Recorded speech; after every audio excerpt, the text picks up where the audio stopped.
Cette semaine, ça va être un peu une continuité de la semaine passée. La semaine passée, j'ai parlé de la mort, passer de la mort à la vie. On a pris comme illustration, comme enseignement, le Fils prodigue qu'on connaît tous dans Luc chapitre 15. On voit que, je vous ai dit, la dernière kilomètre, vous savez, quand le Fils, dans Luc 15, verset 17, ça dit, étant entré en lui-même, il a pris la décision de retourner vers son Père parce qu'il n'avait pas trouvé ce qu'il avait besoin. Le manque a été là. Et on a appliqué aussi ce message que dans notre monde moderne aujourd'hui, le Fils prodigue, c'est chacun de nous. Et le Père, dans cette histoire, c'est Dieu lui-même. Donc, quand l'être humain retourne à Dieu, vous savez qu'il faut l'humilité pour retourner à Dieu et de dire à notre Créateur, on s'est trompé, on a fait mauvais choix, mauvaise décision, et il faut faire un chemin du détour. On va en parler tout à l'heure dans le message, mais c'est une continuité avec la semaine passée. Et ceux qui n'ont pas écouté le message de la semaine passée, je vous invite à aller sur YouTube et vous allez trouver le message de la semaine passée. Vous avez tout simplement soit marqué mon nom, Gaétan Savoie, allez voir les vidéos que sur YouTube. Et aussi, vous pouvez le trouver avec Église évangélique de Jésus-Christ. Donc, les messages sont mis en ligne. Et on a vu que les derniers kilomètres du Fils qui arrivait vers le Père, c'est les derniers kilomètres les plus durs. Il s'avait trompé, il a tout gaspillé ce que son Père lui avait donné. Il a fait une mauvaise vie, il était vivre dans la débauche, etc. Mais il est retourné et il avait une idée dans la tête, c'était de dire à son Père, « Mon Père, j'ai péché contre le ciel et contre toi. Je suis plus digne d'être appelé ton fils. Traite-moi comme un de tes ouvriers. » Donc, il voulait partir de l'héritier à salarié. Et on va voir que le Père n'a pas voulu ça.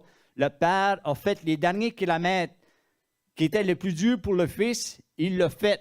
Et Dieu l'a fait pour nous en la personne de son Fils Jésus-Christ. Dieu est venu vers nous. Les kilomètres, les derniers kilomètres qui étaient le plus dur à faire, Dieu l'a fait pour nous à travers son Fils Jésus-Christ. Parce que le salaire du péché, c'est la mort. Mais le Fils de Dieu vient sur cette terre et fait cette mort-là pour nous. Il veut offrir cette vie auprès du Père gratuitement parce que le prix a été payé pour nos fautes. Quel cadeau, n'est-ce pas? Le message de l'Évangile, c'est un message qui doit être prêché partout dans le monde. C'est pourquoi Jésus va dire à ses disciples, allez par toutes les nations, prêchez la bonne nouvelle de Jésus-Christ, parce que cette bonne nouvelle-là, elle libère. Cette bonne nouvelle-là, elle pardonne. Cette bonne nouvelle-là fait du bien dans l'âme. Et chaque être humain a besoin de ça. Donc, on voit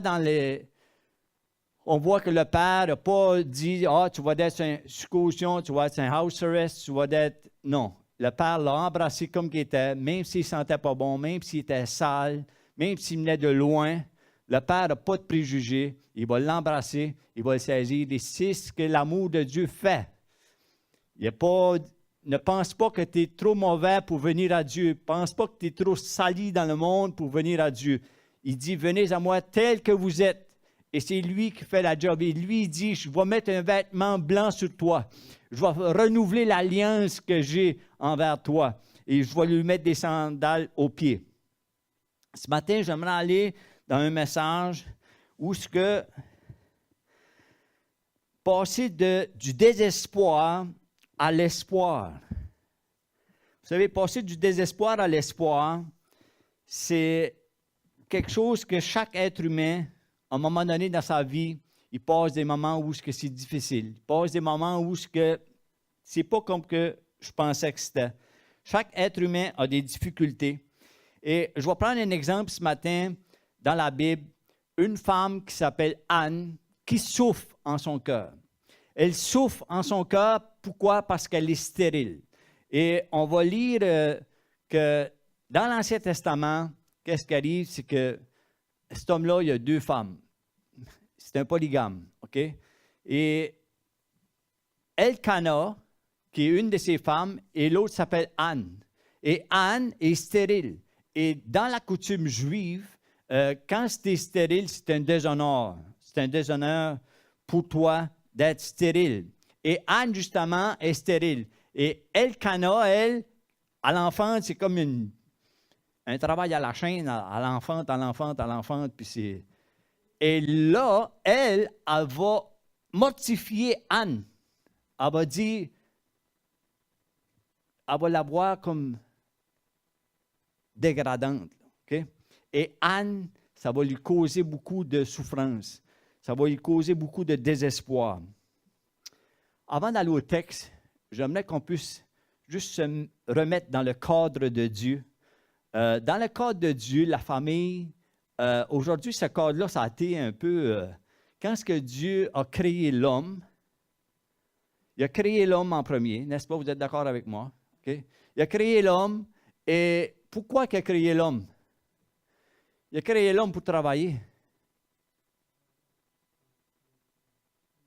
Une relation, oui, il y a une relation qui se fait là, mais l'homme a été créé, si vous lisez dans Genèse chapitre 1, tu vois que Dieu a créé le premier jour, deuxième jour, troisième jour, puis après ça, il va dire, prends soin, féconde, l'homme a du travail à faire, il va donner des noms aux animaux, il va travailler, mais il va voir à un moment donné qu'il est seul.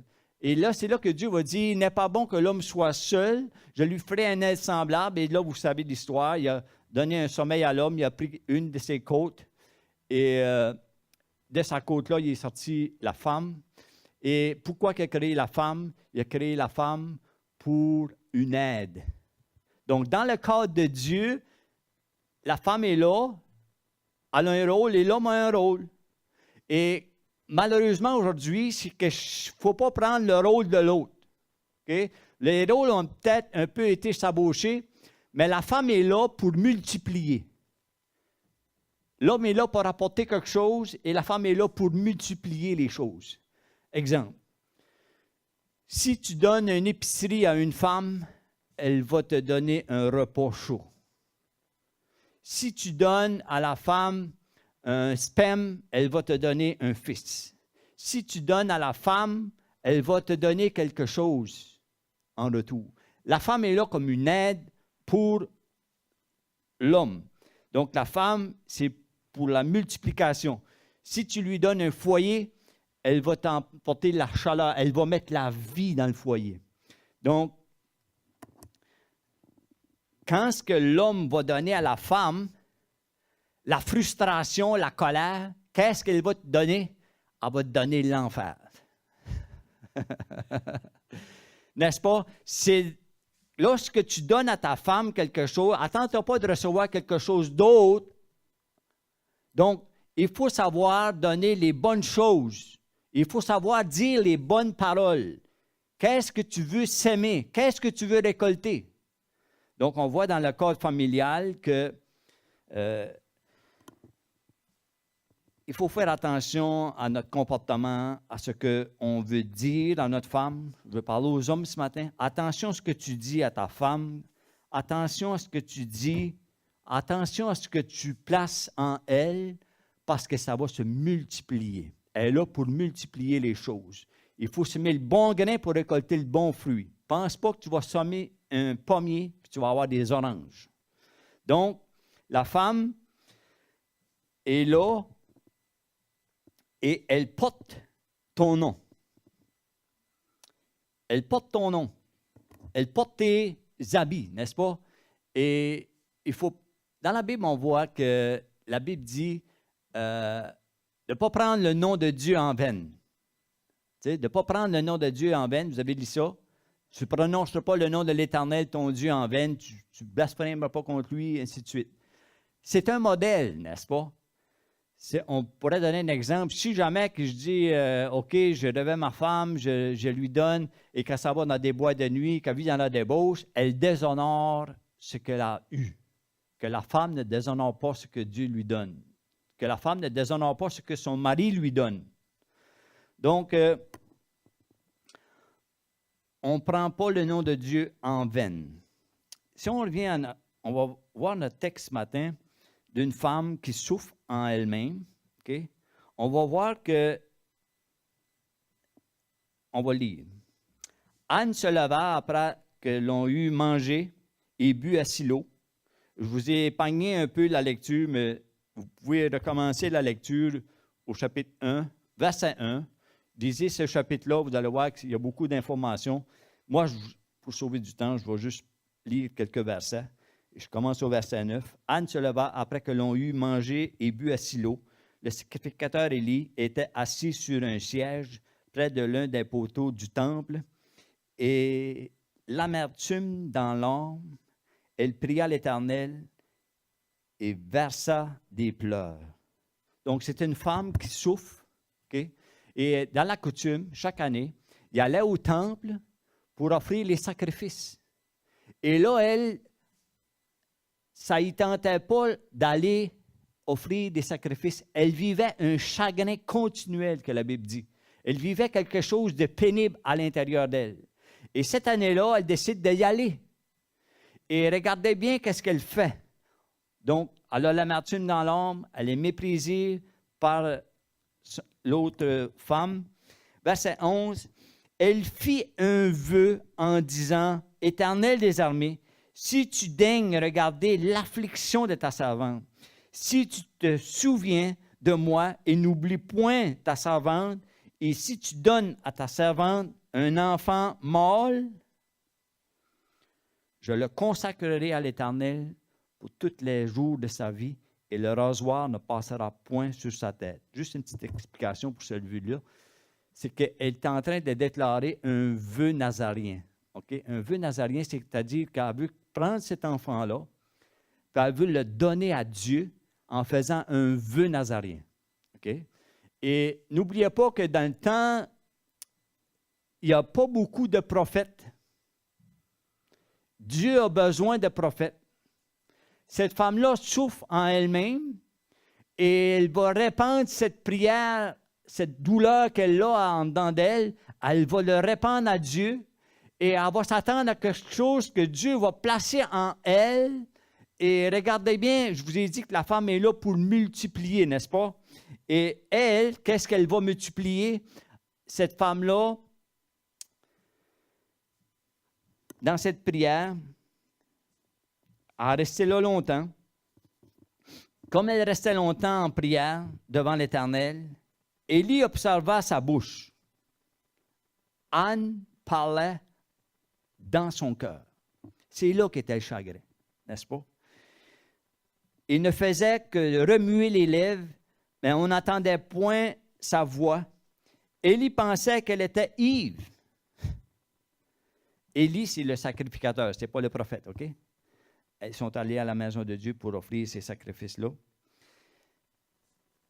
Et il lui dit, « Jusqu'à quand seras-tu dans l'ivresse? Fais passer ton vin. » Anne répondit, « Non, mon Seigneur, je suis une femme qui souffre en son cœur. Je n'ai bu ni vin, ni boisson enivrante, mais je répandais mon âme devant l'Éternel. » Je répandais mon âme devant l'Éternel. C'est-à-dire que sa souffrance, elle l'a mis à Dieu. On voit la prière qu'elle a faite. On voit sa prière, on voit sa douleur qu'elle répand à Dieu. Et si vous lisez la suite de l'histoire, vous allez voir que dans le temps, Dieu avait besoin d'un prophète. Dieu avait besoin de quelqu'un pour donner un message à son peuple. Et le plus grand prophète, celui qui a oint les rois d'Israël, celui qui a oint le roi Saül, celui qui a oint le roi David. Et si vous regardez la généalogie de Jésus-Christ, donc c'est de cette lignée-là. Donc ce prophète-là, on voit que Anne, elle veut produire quelque chose. Anne est frustrée en elle-même. Anne est humiliée. Anne est affligée. Anne est découragée. La douleur qui se produit en elle, et ça dit que l'autre femme la mortifiait. C'est-à-dire qu'elle vivait une douleur, elle vivait quelque chose qui n'était pas beau à vivre. Et elle a pris ça et elle l'a donné à Dieu. Et Dieu va changer sa douleur. Dieu va changer son désespoir en espoir. Vous savez, le Dieu de la Bible est remplie des gens comme ça. Des gens qui sont sur le bord du désespoir et ils trouvent espoir en l'Éternel. Je ne sais pas ce qui est de votre cas aujourd'hui, mais on vit dans un monde où on est infligé de toutes sortes de... La vie est pénible, oui, mais qu'est-ce que tu fais avec ta douleur? Qu'est-ce que tu fais avec ce que tu vis? Qu'est-ce qui est pénible? Qu'est-ce qui est douloureux? Qu'est-ce que tu fais avec ça? Tu devrais faire comme Anne, faire une prière et de dire à Dieu, si tu me donnes ça, je te donnerai cela. Si Dieu te donne une victoire, si Dieu te donne quelque chose, qu'est-ce que tu vas faire avec? Je ne parle pas que quand ça va mal, que tu pries à Dieu, puis Dieu règle ton cas, puis après que ça va bien, tu fais tes affaires toi-même. Est-ce que vous connaissez des gens comme ça qui, quand ça va mal, on prie Dieu, viens m'aider, viens me sortir de mon pétrin, viens me sortir de ce que je vis dedans, mais après que les choses aillent bien, Dieu, il n'y a plus d'affaires. Non. Anne a dit, si tu me le donnes, je te le consacre. Et Dieu va lui donner cet enfant-là. Elle va le porter. Et tout durant sa grossesse, elle sait que pour une mère, donner son enfant, c'est quelque chose de grand. Mais elle va tenir sa promesse. Et on va voir, si vous lisez la fin de l'histoire, si vous lisez la fin des chapitres, vous allez voir que Dieu, il n'est pas égocentrique, il pense juste à lui-même. Oui, il avait besoin d'un prophète et il a eu l'occasion pour lui donner, mais après ça, il va donner 6 autres enfants à Anne. Celle qui était stérile devient féconde. Alléluia. Ça, c'est de l'Évangile. Donc, on voit que Anne, qu'est-ce qu'elle fait? Dieu, si tu me donnes un fils, je te le donne. Il y a plusieurs personnages dans la Bible où on voit la même chose. Un autre prophète, un autre roi qu'on peut voir dans Ésaïe, il dit, moi juste le trouver, Ésaïe, Ézéchias, OK? En ce temps-là, Ézéchias fut malade à la mort. Le prophète Ésaïe, fils d'Amos, vint auprès de lui et lui dit, « Ainsi parle l'Éternel, donne tes ordres à ta maison, car tu vas mourir et tu ne vivras plus. » Donc, on voit que il y a une mort tout près de lui, Ézéchias, tournant son visage contre le mur et fit cette prière à l'Éternel. Est-ce que vous voulez entendre la prière d'Ézéchias? Alléluia. Ô Éternel, souviens-toi que j'ai marché devant ta face avec fidélité et intégrité de cœur et que j'ai fait ce qui est bien à tes yeux. Et Ézéchias répandit d'abondantes larmes. C'est des prières qui sont sincères, c'est des prières qui viennent de l'intérieur, c'est des prières qui minent. OK? Puis, la parole de l'Éternel fut adressée à Isaïe en ces mots. « Va, dis à Ézéchias, ainsi parle l'Éternel, le Dieu de David, ton père. J'ai entendu ta prière, j'ai vu tes larmes. J'ai entendu ta prière, j'ai vu tes larmes. » Ça me fait penser quand Israël était esclave en Égypte. Vous savez, quand ils étaient maltraités par les pharaons, sous le fouet, ils sont obligés de travailler dur, faire des briques. Et là, on va mettre le travail encore plus pénible. Et à un moment donné, eux aussi, ils ont crié à Dieu. Et la Bible nous dit encore là que Dieu a vu le larme, puis Dieu a entendu les prières et Dieu a envoyé un libérateur. Je ne sais pas c'est quoi ton problème ce matin. Je ne sais pas c'est quoi la douleur qui est dans ton cœur.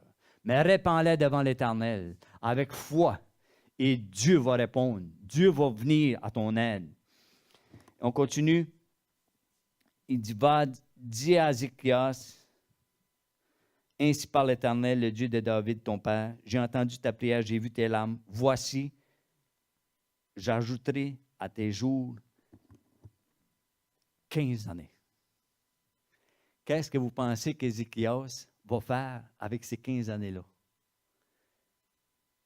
Vous allez dire, ouais, mais hey, il a donné 15 années de grâce.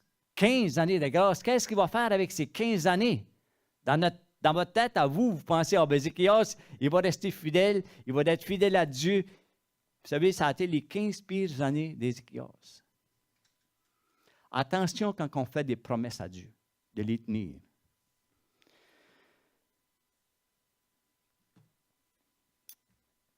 C'est plein dans la Bible de passages. Dieu veut donner la bénédiction sur sa créature. Chaque être humain, Dieu veut bénir. Dieu veut donner. Et on ne va pas lire, mais il y a quelque chose qu'il faut qu'il se passe dans le cœur de l'homme. Qu'est-ce qu'il faut qu'il se passe dans le cœur de l'homme? Il faut que tu voies ta douleur. Il faut que tu voies qu'est-ce qu'il y a en dedans de toi. Et l'être humain, comme le Fils prodigue, on a besoin d'un shift. On a besoin d'un shift parce que Dieu a un plan pour nos vies. Dieu a une destinée attachée. On peut faire notre vie sans se border de Dieu. Mais lorsque tu dis à Dieu, je me tourne vers toi, vous savez, c'est le premier message que Jésus a prêché, la repentance. La repentance, c'est le premier message que Jésus a prêché. Et je vais vous l'expliquer qu'est-ce que Dieu veut faire. Okay? Quand est-ce que tu te sens à la fin, et je n'ai pas le temps ce matin d'aller en détail, mais dans le livre de Deutéronome 28, on voit là 12 bénédictions. Les bénédictions, il dit, tu vas avoir la supériorité sur toutes les nations. Je vais te bénir, je vais te multiplier, je vais te rendre prospère, je vais te protéger, et ainsi de suite. Mais je vous laisse le découvrir. Il y a 12 bénédictions dans Deutéronome 28 qui est à découvrir. Il dit, tu seras à la tête, tu ne seras jamais à la queue. Comment faire pour arriver dans la bénédiction de Dieu? Comment faire pour arriver où ce que tu sais que Dieu t'a une alliance avec? C'est le jour où ce que tu shiftes. Tu vas dire, ouais, mais je me sens un peu en arrière. Je vais vous donner une illustration. J'aurais besoin de quelques volontaires ce matin. Est-ce que je peux avoir des volontaires assez vite? Placez-vous comme ça, c'est face vers là. Donc, OK? Et quand je vais dire 1, 2, 3, on va se retourner de bord. Dieu me fait une promesse. Dieu dit, tu vas être à la tête, tu ne seras pas à la queue, mais tu te sens à la queue. Tu te sens en arrière. Tu dis, ouais, mais moi, je ne vois pas. C'est quoi ce que Dieu veut pour ma vie? Il faut qu'il y ait une prière qui s'élève de ton cœur. Et la prière qui s'élève de ton cœur doit être un shift. C'est quoi un shift? C'est-à-dire que tu te tournes, tu te tournes. Comment faire pour arriver en avant? Comment faire pour voir la destinée? Comment faire pour voir ce que Dieu veut pour ma vie? Je ne vois pas. J'ai des promesses que Dieu dit, tu vas être en avant, tu ne seras jamais en arrière. Mais je me sens toujours en arrière. Je me sens toujours, qu'est-ce qu'il faut faire? Il faut un chiffre. Est-ce qu'on peut se tourner ensemble? On chiffre. En se shiftant, je deviens le premier. Alléluia. Ça, c'est l'œuvre de la croix. Ça, c'est l'œuvre de l'Évangile de Jésus-Christ. Quand il dit shift, shift, ça veut dire que tu te tournes vers lui. Et la Bible dit que quand on se tourne vers lui, on est rayonnant de joie. Est-ce qu'on peut donner une main d'applaudissement pour nos bénévoles? Je ne sais pas ce qu'il y en est dans ta vie. Je ne sais pas ce que tu vis maintenant. Mais je sais que chaque être humain a besoin d'un shift dans sa vie. Pour ma part, j'ai fait ce chiffre-là le 28 juillet 81. Lorsque j'ai rentré dans ma chambre, je sais que je suis un pécheur. Je sais que je me suis sali dans le péché, comme le Fils prodigue. Je ne suis pas mieux que les autres. Je ne suis pas mieux que personne de vous. Mais je sais qu'un jour, j'ai reconnu que Jésus-Christ était le Sauveur. Jésus-Christ pouvait être mon Sauveur. De savoir que Jésus est mort 2000 ans passés ne change pas la vie de personne, mais de savoir qu'il l'avait fait pour moi, qu'il était mort pour moi, à ma place, le jour où je me suis tourné vers lui, la Bible dit que je ne mettrai pas dehors celui qui vient en moi. Et je ne sais pas ce qu'il y en est de toi ce matin, mais tu as besoin de cette croix, tu as besoin de ce chiffre-là dans ta vie. Si tu veux que d'être en premier, si tu veux passer de la queue en avant, il faut que tu shiftes. Si tu veux passer du désespoir à l'espoir, il faut que Dieu soit en avant de toi. Amen. Est-ce qu'on peut terminer par une prière ensemble ce matin? Alléluia. Père de gloire, merci parce que tu dis, tu ne mets pas dehors celui qui vient à toi. Et nous venons à toi ce matin, Seigneur Jésus, par la foi, que tu es le sauveur du monde, que tu es venu pour détruire les œuvres du diable, que tu es venu pour payer pour nos fautes, tu es venu prendre notre souffrance, notre douleur. Toi, tu comprends notre douleur parce que la Bible t'appelle que tu es un homme de douleur, habitué à la souffrance. Tu connais parfaitement l'intérieur de l'homme. Tu sais ce que nous avons besoin. Tu connais. Ce matin, Seigneur Jésus, nous venons à toi. Et nous te demandons, Seigneur, prends la première place dans ma vie. Fais-moi passer de la queue à la tête. Fais-moi passer de la malédiction aux bénédictions. Fais-moi passer du manque à la multiplication. Fais de moi ce que tu veux, Seigneur, ce matin. Je t'offre ma vie, je t'offre mon âme. Je m'attends à toi, Père, dans le nom de Jésus. Le peuple de Dieu dira Amen et Amen.